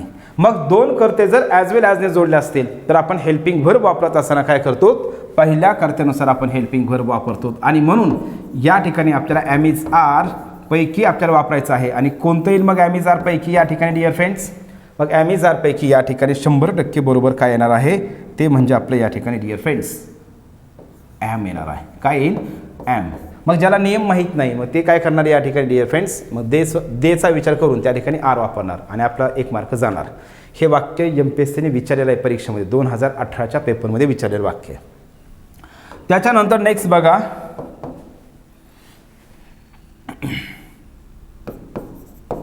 The driver with all the passengers, the driver with all the passengers. तर या ठिकाणी the driver with the all passengers असं आहे. मग या ठिकाणी कर्ता जे आहेत हे दोन कर्ते आहेत. कशाने जोडले आहेत? विथने जोडलेले आहेत. मग कोणता पहिला कर्ता आहे? द ड्रायव्हर हा पहिला कर्ता आहे आणि ऑल द पॅसेंजर्स हे काय दुसरा कर्ता आहे. आपल्याला अगोदर नियम समजून घेणं डिअर फ्रेंड्स गरजेचं आहे. तुम्हाला एकदा नियम समजला की तुम्ही स्वतः पण MPSCचे खूप सारे प्रश्न तुम्ही स्वतः एकाच म्हणजे खूप कमी वेळेमध्ये तुम्ही सोडवू शकताय. मग लक्षात द्या the driver with all the passengers. मग या ठिकाणी दोन कर्ते जोडलेत कशाने? विथने. मग आपला नियम काय सांगतोय? दोन कर्ते जर हे विथने जोडले असतील म्हणजे हे आत्ताचे शब्द तुम्हाला लक्षात ठेवावे लागणार आहेत. आणि MPSC सारखं विथचाच प्रश्न विचारत नाही, MPSC सारखं ॲज वेल ॲजचाच प्रश्न विचारत नाही. तर MPSC हे जेवढे पण मी शब्द तुम्हाला दिलेले आहेत तर त्याच्यावरती MPSCने प्रश्न विचारलेले आहेत. त्याच्यामुळे आपल्याला शब्द लक्षात ठेवायचे. मग द ड्रायव्हर या ठिकाणी पहिला कर्ता कोणता आहे? तर पहिला कर्ता हा द ड्रायव्हर आहे. मग द ड्रायव्हर पहिला कर्ता असल्यामुळं या ठिकाणी आपल्याला समजा एम इज आर पैकी वापरायचं आहे. तर मग एम इज आर पैकी काय येईल? तर निश्चितच डिअर फ्रेंड्स पहिला कर्ता कोण आहे? The driver. द ड्रायव्हर हे काय झालं? सिंग्युलर झालं. सिंग्युलर आहे, एकवचनी आहे आणि म्हणून या ठिकाणी एम इज आरमध्ये सिंग्युलर कोणतं आहे? इज. आर आहे प्लुरल आणि ॲम जे आहे तर ॲम हे सिंग्युलरच आहे पण आपण वापरतोय फक्त आयसाठी आणि म्हणून याचं उत्तर जे आहे तर याचं उत्तर हे 100% बरोबर आहे. इज जे आहे तर इज या ठिकाणी येईल. मग समजा वॉज वेअर जर असेल, वॉज वेअर जर असेल तर काय येणार आहे? वॉज येईल. हॅव हॅज जर असेल तर या ठिकाणी काय येईल? हॅज येईल. हे तुम्हाला इथं लक्षात ठेवायचं आहे. आणि जर हे मी असं लिहिलं कसं बघा, आता मी जर इथं असं उलट लिहितोय the driver sorry all the passengers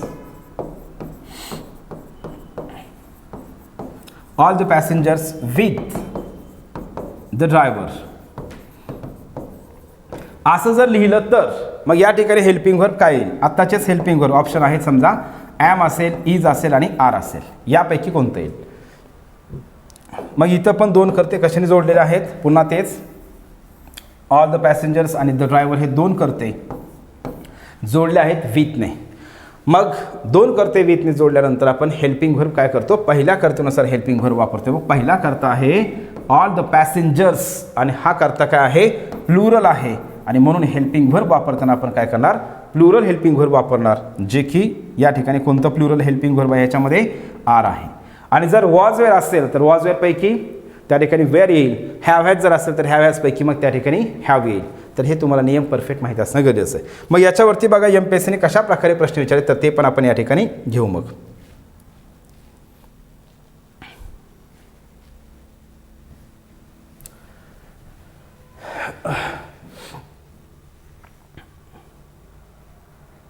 आता MPSCने याच्यावरती खूप सारे प्रश्न आपल्याला विचारले डिअर फ्रेंड्स. ठीक आहे. आता लक्षात द्या या ठिकाणी MES 2015चा पेपरमधला हा प्रश्न आहे.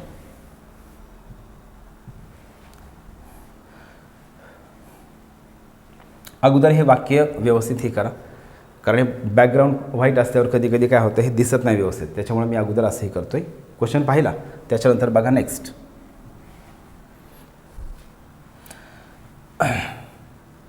आयदर श्याम म्हणजे आपल्याला करेक्ट सेंटेन्स विचारले. अगोदर हे बघत जा आपल्याला विचारलंय काय? Correct sentence विचारलंय.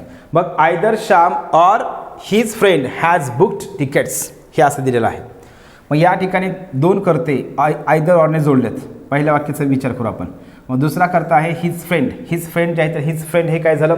सिंग्युलर आहे. मग हेल्पिंग व्हर्ब वापरत असताना आपण काय करणार आहेत? दुसऱ्या कर्त्यानुसार वापरणार आहेत. मग हिज फ्रेंड हॅज बुक्ड. मग या ठिकाणी डिअर फ्रेंड्स हिज फ्रेंड हा दुसरा कर्ता सिंग्युलर आहे आणि म्हणून हेल्पिंग व्हर्ब सिंग्युलर या ठिकाणी बरोबर आहे. याचा अर्थ असा होतो पहिलं वाक्य या ठिकाणी बरोबर आहे. हॅजच पाहायचं नाही, पुढं पण पाहणं गरजेचं असते. हॅव हॅजच्या नंतर नेहमी क्रियापदाचं तिसरं रूप येतं आहे म्हणून या ठिकाणी बुक्ड हे बरोबर आहे. क्रियापदाचं तिसरं रूप आहे. हे बुक जे आहे तर बुक हे या वाक्यामध्ये क्रियापद म्हणून वापरलेलं आहे. बुक म्हणजे पुस्तक आणि बुक म्हणजे आपण या ठिकाणी बुक करणे पण म्हणतोय. बुक हे नाऊन पण आहे आणि व्हर्ब पण आहे. Ram as well as Shyam wear present. मग दुसरं वाक्य बरोबर आहे का? तर 100% डिअर फ्रेंड्स लक्षात येईल तुम्हाला. तर दुसरं वाक्य जे आहे ते दुसरं वाक्य हे चुकीचं आहे. का? या ठिकाणी दोन कर्ते आहेत जोडलेत कशाने? Ram as well as Shyam हे जोडलेले आहेत कशाने? ॲज वेल ॲजने जोडलेले आहेत. मग आपला आत्ताचाच नियम सांगितला ॲज वेल ॲजने जर दोन कर्ते जोडले असतील तर हेल्पिंग व्हर्ब आपण पहिल्यानुसार वापरतोय. मग राम जे आहे तर राम हे सिंग्युलर आहे आणि या ठिकाणी वेअर नाही, तर या ठिकाणी काय पाहिजे होतं, वॉज पाहिजे होतं. म्हणजे वॉज वेअरपैकी काय पाहिजे, वॉज पाहिजे. मग या ठिकाणी वाक्य फक्त पहिलं बरोबर आहे आणि म्हणून याचं उत्तर हे ओनली ए इज करेक्ट. चला पुढचा प्रश्न बघू आपण.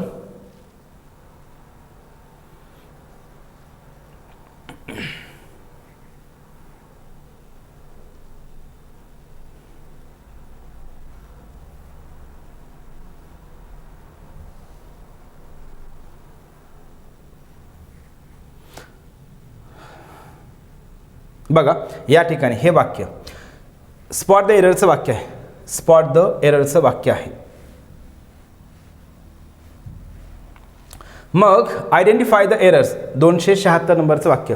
Identify the error part. If there is no error your answer should be D. He with his friends go to a market. He with his friends go to market. मग या ठिकाणी जे आहे तर या ठिकाणी मग एरर कोणता आहे, तर दोन कर्ते आहेत, जोडलेत कशाने, विथने जोडलेले आहेत. कशाने जोडलेत, विथने जोडलेले आहेत. आणि मग इथं लक्षात तुम्हाला ठेवायचं आहे, दुसरं पहिला कर्ता हा ही आहे आणि ही नुसार मग या ठिकाणी वर्ब पाहिजे होतं. तर गो हे क्रियापद आहे आणि पहिला कर्ता ही हा सिंग्युलर आहे आणि म्हणून या ठिकाणी डिअर फ्रेंड्स गो या क्रियापदाला काय पाहिजे होतं, इथं ES प्रत्यय पाहिजे होता, गोज पाहिजे होतं. म्हणजे या ठिकाणी जे आहे तर हे लक्षात द्या, इथं हे ए आहे बरं का, हे बी आहे, हे सी आहे आणि इथं डी आहे. नो एररमध्ये डी आहे. म्हणजे एरर कशामध्ये आहे, सीमध्ये एरर आहे, हे सीमध्ये एरर आहे. तर हे अशा प्रकारे लक्षात ठेवायचं. मग नियम जर आपला परफेक्ट असेल तर आपण सहज उत्तरापर्यंत पोहोचू शकतो. नियम जर आपला परफेक्ट असेल तर आपण सहज उत्तरापर्यंत पोहोचू शकतो. बघा हा प्रश्न, the cow as well as the horse. आपल्याला हा प्रश्न विचारायचा तलाठी ऑनलाईन पेपरमध्ये 2019ला. मग इथंही लक्ष द्या, दोन कर्ते जोडलेत कशाने, ॲज वेल ॲजने जोडलेले आहेत, द काऊ आणि त्याच्यानंतर दुसरं आहे द हॉर्स. मग दोन कर्ते जर ॲज वेल ॲजने जोडले असतील तर हेल्पिंग व्हर्ब आपण पहिल्यानुसार घेणार. मग पहिला कर्ता कोण आहे, द काऊ आहे. मग या ठिकाणी डिअर फ्रेंड्स लक्ष द्या, लक्षात ठेवायचं आहे द काऊ, द काऊ. मग हेल्पिंग व्हर्ब आपल्याला पहिल्या कर्तेनुसार घ्यावं लागणार आहे. मग डायरेक्ट लक्ष द्या, फीड जे आहे तर फीड हे क्रियापदाचं पहिलं रूप आहे, पण वाक्याचा कर्ता जर सिंग्युलर असेल तर त्या क्रियापदाला यस ES IS वापरणं गरजेचं आहे. म्हणून या ठिकाणी हे चुकलेलं आहे. इथं आहे का यस, नाही. ग्रेज डायरेक्ट मी तुम्हाला सांगितलं, डायरेक्ट क्रियापदाला ING प्रत्यय वापरलेलं मेन व्हर्ब म्हणून शब्द वापरता येत नाही. त्याच्या अगोदर एम आर वॉज वेर हे हेल्पिंग व्हर्ब असायला पाहिजेत. मग हे या ठिकाणी चुकीचं आहे. त्याच्यानंतर नेक्स्ट बघा दुसरं ऑप्शन, हे इज फिडिंग आहे. इथं हा शब्द कटला, इथं असं हे option is feeding, C option असा आहे इज फिडिंग. आणि दुसरं आहे आर इटिंग. आता आर तर येणार नाही कारण द काऊ हा शब्द सिंग्युलर आहे म्हणून या ठिकाणी आर येणार नाही. तर याचं उत्तर सहज येईल काय, मग डिअर फ्रेंड्स इज फिडिंग, म्हणजेच या ठिकाणी ओनली सी याचं उत्तर आहे. आता या ठिकाणी हे वाक्य जे आहे तर हे वाक्य खूप महत्त्वाचं आहे. बघा एक्साइज PSI 2017च्या पेपरमध्ये विचारलेलं वाक्य आहे. हे वाक्य खूप महत्त्वाचं आहे. मग काय आहे, the cat unlike dogs has soft pause. The cat unlike dogs have soft pause. मग या ठिकाणी हे अनलाईकचं वाक्य आहे, अनलाईकचं वाक्य आहे. मग हे वाक्य समजून घ्या. मग याच्यामध्ये प्रश्न विचारला आहे की कोणतं वाक्य बरोबर आहे, कोणतं वाक्य बरोबर आहे. मग डिअर फ्रेंड्स बघा, द कॅट म्हणजे वाक्याचा कर्ता हा अनलाईकने जोडलेले, चारही वाक्य अनलाईकने जोडलेले आहेत. मग आपल्याला हेल्पिंग व्हर्ब वापरताना काय करायचं आहे, पहिल्या कर्त्यानुसार वापरायचं. म्हणजे कॅटनुसार आपण वापरणार. हेल्पिंग व्हर्ब कशानुसार वापरणार आहेत, द कॅटनुसार. मग कॅटनुसार आपल्याला हेल्पिंग व्हर्ब वापरत असताना या ठिकाणी पहिलं वाक्य बघा, पहिलं वाक्यामध्ये हॅज आहे. द कॅटनुसार आपण हॅज बरोबर आहे, कॅटनुसार हॅज ही जे आहे तर हे या ठिकाणी बरोबर आहे. ठीक आहे, आपण पहिलं वाक्य बघू, बरोबर आहे. दुसरं वाक्य बघा, या ठिकाणी डायरेक्ट हॅव दिलेलं आहे, हे दुसरं वाक्य इथं हॅव आहे, तर या ठिकाणी हे चुकलेलं आहे. कारण द कॅट हे सिंग्युलर आहे आणि जोडल्यात कशाने, अनलाईकने. मग दोन कर्ते जर अनलाईकने जोडले असतील तर हेल्पिंग व्हर्ब हे पहिल्या कर्त्यानुसार घेतोय. म्हणून या ठिकाणी हे हॅव जे आहे तर हॅव चुकीचं आहे, इथं हॅज पाहिजे होतं, चुकलं. त्याच्यानंतर नेक्स्ट आहे the cat unlike dogs is having soft pause. या ठिकाणी द कॅट आहे तर द कॅटनुसार या ठिकाणी इज जे आहे तर इज, कॅटचा जर आपण फक्त विचार केला तर या ठिकाणी इज बरोबर आहे. कॅटचा जर विचार केला तर इज बरोबर आहे, परंतु त्याच्यानंतर ॲमिजारच्या नंतर ING असतं, हे पण या ठिकाणी बरोबर आहे. पण मग या ठिकाणी हे वाक्य बरोबर आहे का, तर या ठिकाणी बघा ह्या प्रश्नामध्ये तुम्हाला खूप विचार करावा लागतोय.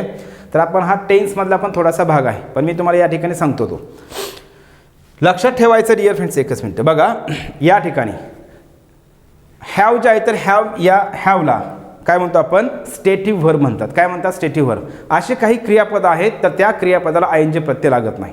मग ज्या क्रियापदाला आयएनजी प्रत्यय लागत नाहीत किंवा जी क्रियापद आपण कंटिन्युअस टेन्समध्ये वापरत नाहीत त्यांना स्टेटिव्ह व्हर्ब म्हणतात. मग आणि त्याच्यानंतर दुसरी कॉन्सेप्ट आहे डायनामिक व्हर्ब. आपण ते पुढं व्हर्ब या टॉपिकमध्ये घेणार आहोत. मग स्टेटिव्ह व्हर्ब हॅव असेल बघा, त्याच्यामध्ये हॅव हे आहे, हॅव हे स्टेटिव्ह व्हर्ब आहे. जर हॅव हे मूळ अर्थाने वापरला असेल तर त्याला आपण आयएनजी प्रत्यय वापरत नाहीत. मग हॅवचा मूळ अर्थ काय आहे. हॅव जे आहे तर have is use to show the ownership और have is use to show the possession. म्हणजे आपण हॅव कशासाठी वापरतोय, ओनरशिप दाखवण्यासाठी किंवा पोजेशन दाखवण्यासाठी, म्हणजे मालकी दर्शवण्यासाठी, म्हणजे च्या जवळ काहीतरी आहे या अर्थाने आपण हॅव वापरतोय. मग ज्यावेळेस मालकी दाखवायची असेल तर मालकी दाखवण्यासाठी जर आपण हॅव वापरला असेल तर त्याला आयएनजी प्रत्यय येणार नाही. आणि इथं वाक्य तसंच आहे, the cat unlike dogs is having soft pause. म्हणजे या ठिकाणी कॅटला सॉफ्ट पॉज आहेत तर सॉफ्ट पॉज आहेत असं आपल्याला या ठिकाणी सांगायचं आहे. मग मांजरीला काहीतरी आहे, म्हणजे या ठिकाणी आपण मांजरीचे काय करतोय, ओनरशिप दाखवतोय किंवा पोझिशन दाखवतोय आणि अशा पोझिशन दाखवतोय. आणि या ठिकाणी जे आहे तर हॅव हे पोझिशन दाखवण्यासाठीच वापरलं आहे, त्याला इथं आयएनजी वापरलेलं आहे आणि म्हणून या ठिकाणी हे चुकीचं आहे. तर डिअर फ्रेंड्स या ठिकाणी मग the cat unlike dogs is having soft pause इथं व्हर्ब ॲग्रीमेंट बरोबर येत आहे, मात्र इथं ग्रामरचा जो स्टेटिव्ह व्हर्बचा जो नियम आहे तर तो नियम या ठिकाणी बरोबर नाही आणि म्हणून या ठिकाणी डिअर फ्रेंड्स हे वाक्य जे आहे तर हे वाक्य चुकलेलं आहे. आता मी असे बरेच इंग्लिश मिडियमचे सुद्धा विद्यार्थी पाहिलेले आहेत तर ते विद्यार्थी असंच इंग्लिश बोलतात, my father is having a car, my mother is having a purse, my brother is having a laptop. हे चुकीचं इंग्लिश आहे डिअर फ्रेंड्स. ओनरशिप दाखवण्यासाठी आपण हॅव आणि हॅज हे आपण वापरतो, त्याला आयएनजी प्रत्यय वापरत नाहीत. मग आपण हॅवला आयएनजी प्रत्यय वापरू शकतोय का, तर त्याचं उत्तर आहे 100% येस. पण कसं वापरणार, ज्या वेळेस हॅव हा शब्द आपण दुसऱ्या अर्थाने वापरतो त्यावेळी. दुसऱ्या अर्थाने म्हणजेच काय, टेक या अर्थाने आपण वापरतोय त्यावेळीच. म्हणजे कसं लक्ष द्या, आय एम हॅव्हिंग ब्रेकफास्ट म्हणजे मी ब्रेकफास्ट करत आहे, ब्रेकफास्ट घेत आहे या अर्थाने जर आपण हॅव वापरला असेल तर त्याला आयएनजी प्रत्यय वापरू शकतोय. I am having breakfast, I am having lunch, I am having dinner हे तीनही वाक्य बरोबर आहेत.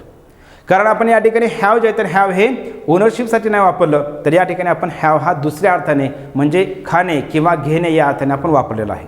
आणि आणखी एमपीएससीच लक्षात ठेवायचं, एमपीएससीने असेही वाक्य विचारले आहेत, I am eating dinner, I am taking dinner आणि आय एम हॅव्हिंग डिनर. या तीन वाक्यामध्ये इटिंग डिनर, टेकिंग डिनर हे चुकीचं आहे तर आय एम हॅव्हिंग डिनर हे बरोबर आहे. बरेच जे आहेत बरेच जण मी पाहिलेले आहेत इंग्लिश बोलताना सुद्धा असं म्हणतात, I am eating dinner, I am eating lunch, I am eating breakfast. These 3 sentences are absolutely wrong. तर हे तुम्हाला लक्षात ठेवायचं आहे. तर अशा प्रकारचा नियम आहे. मग तिसरं वाक्य जे आहे तर तिसरं वाक्य या ठिकाणी डिअर फ्रेंड्स, तिसरं जे वाक्य आहे तर तिसरं वाक्यसुद्धा या ठिकाणी चुकलेलं आहे. मग या ठिकाणी बघा हे पहिलं बरोबर होतं, हे दुसरं चुकलेलं आहे इथं हॅवमध्ये, इथं इज हॅव्हिंगमध्ये हे चुकलेलं आहे. आणि चौथं वाक्य जे आहे चौथ्या वाक्यामध्ये लक्ष द्या, हॅड जे आहे तर हॅड हे सिंग्युलरसाठी पण हॅड असते आणि प्लुरलसाठी पण हॅड असते. तर या ठिकाणी हॅडचा विषय ज्यावेळेस आपण व्हर्ब सब्जेक्ट आणि व्हर्ब ॲग्रीमेंटचा विचार करतो त्यावेळेस हे बरोबर आहे, मात्र आपण पुन्हा एकदा सेन्सचा विचार करतो, सेन्सचा विचार करतो, वाक्याच्या सेन्सचा विचार करतो त्यावेळी मात्र डिअर फ्रेंड्स हे वाक्य चुकीचं होते. कारण मग त्याचा अर्थ होतोय की मग मांजरीला सॉफ्ट पॉज होते, मग आता नाहीत का, आता पण आहेत. आणि म्हणून या ठिकाणी डिअर फ्रेंड्स ग्रामरचा म्हणजे वाक्याच्या सेन्सचा विचार केला तर या ठिकाणी हे वाक्य बरोबर होत नाही. जरी याचं ॲग्रीमेंट बरोबर होत असलं, कारण आपण हॅड जे आहे तर हॅड हे आपण सिंग्युलरला पण वापरतोय, प्लुरलला पण वापरतोय, मात्र मग कॅटला सॉफ्ट पॉ म्हणजेच काय पंजा, मग सॉफ्ट पॉ होते म्हणजे सॉफ्ट पंजे, मऊ पंजे होते, मग आता नाहीत का, आता पण आहेत. आणि म्हणून या ठिकाणी मग हे पण ऑप्शन चुकलेलं आहे. तर या ठिकाणी हे वाक्य बरोबर आहे. ठीक आहे. तर मग डिअर फ्रेंड्स असे आपल्याला बरेच प्रश्न डिअर फ्रेंड्स असे खूप सारे प्रश्न आपल्याला यावरती, जर तुम्ही त्या ठिकाणी जर क्वेश्चन टॉपिक वाईज जे बुक्स असतात टॉपिक वाईज, तर ते जर एमपीएससीने जे प्रश्न विचारलेले आहेत तर ते जर तुम्ही पाहिले त्या ठिकाणी तर त्यामध्ये तुम्हाला लक्षात येईल की डिअर फ्रेंड्स यावरती या नियमावरती खूप सारे प्रश्न विचारले आहेत. आपल्याही क्लासचं पुस्तक आहे, तर आपल्या क्लासच्या बुकमध्ये मी काय केलेलं आहे डिअर फ्रेंड्स, टॉपिक वाईज तर काढलेलेच आहेत. 1984 पासून ते 2022चा कालचा जो कंबाईन ग्रुप सीचा पेपर झाला, तर हे सगळे आत्तापर्यंतचे सगळे प्रश्न आपण काय केलेत टॉपिक वाईज केलेले आहेत. आणि विशेषतः त्याच्यामध्ये आणखी एक गोष्ट मी केलेली आहे, टॉपिक वाईज प्लस नियम वाईज केलेले आहेत. आता तुम्ही पाहिलं असेल ॲज वेल ॲजचे किंवा म्हणजे आपला जो समजा either or neither nor, not only but also असेल, बोथ अँड असेल किंवा हे जे नियम आहेत तर त्या नियमाखाली त्याचे प्रश्न आहेत. त्याच्यामुळे तुम्हाला अभ्यास करायला एकदम सोपं जातं आहे. तर अशा प्रकारचं आपलंही क्लासचं पुस्तक आहे. जर तुम्हाला ते पाहिजे असेल तर तुम्ही ते ऑर्डर करू शकताय. तर डिअर फ्रेंड्स मग आपण आजच्या लेक्चरमध्ये हे 2 नियम जे आहेत, तर 2 नियम हे महत्त्वाचे घेतलेले आहेत. पुढच्या लेक्चरमध्ये आणखी या टॉपिकचे नियम, आपण जे राहिलेले नियम आहेत ते नियम घेऊ. थांबू मग. Thank you everyone.